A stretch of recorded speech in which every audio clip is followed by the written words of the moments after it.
Good morning, Boots and Bow Ties followers. This is David Locke, and this is my weekly live Facebook video. And this week, our vlog came out, our weekly video, and this week it is on my dear friend Michael Bibb. It's her recipe for apple cashew salad. So take a look at that. There's a blog that teaches you how to make it. And then there's also a video of me describing how to make the salad. What we're going to talk about today is something a little different. I'm not going to give you a handy-dandy helpful hint. But I've got a blog that's coming out this week, and it's on Michelin-rated restaurants. And a lot of people don't know about Michelin-rated restaurants and what that is. I recently had some gentlemen over from my church, and we were having dinner, and they asked me, they said, where do you like to eat, and what type of restaurant experiences have you had? And I talked to them about Michelin-rated restaurants. And in Anderson, South Carolina, where I live, we live very close to the largest rubber plant in the world that is a Michelin plant, as well as the North American headquarters. So a lot of people, when you say, I collect Michelin-rated restaurants, they look at you like a calf looking at a new gate. And I really didn't know what this was.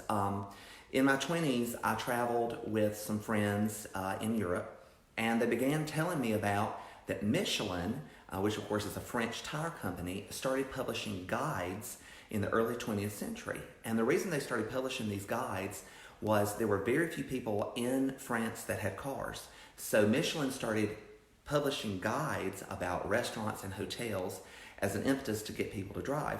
Well, this has become this huge thing in Europe, this huge thing for foodies.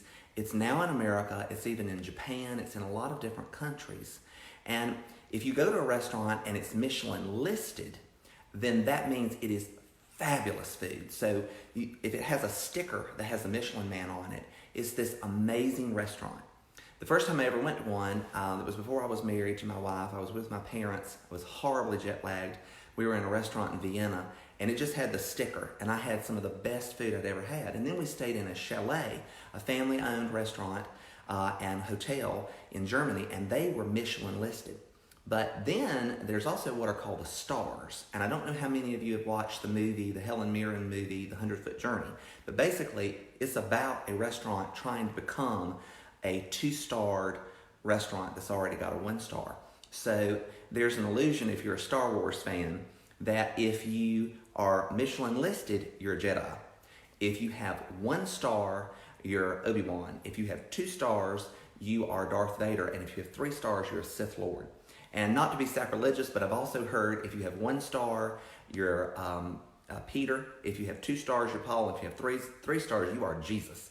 So that is how they rate these amazing restaurants. And when you go, it is like going to the Sistine Chapel or walking the Great Wall of China. It's a 5 to 7, sometimes even 9-course meal that is elevated to art. And there are a few now in the United States. There's some in New York, Chicago, Los Angeles. I think there's even one in Atlanta. They're growing here in the United States. But when you go to Europe, every single little village, every single town, especially in France, there are many, many restaurants that are organized by the Michelin star.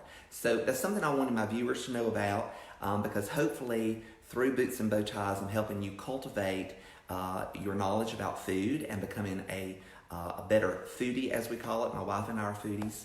And so what we try to do is every year, we try to go to either a starred restaurant or a restaurant that has a really amazing chef, and we try to do a tasting menu, which is where the chef selects the things that you're going to eat, and you have about 7 courses.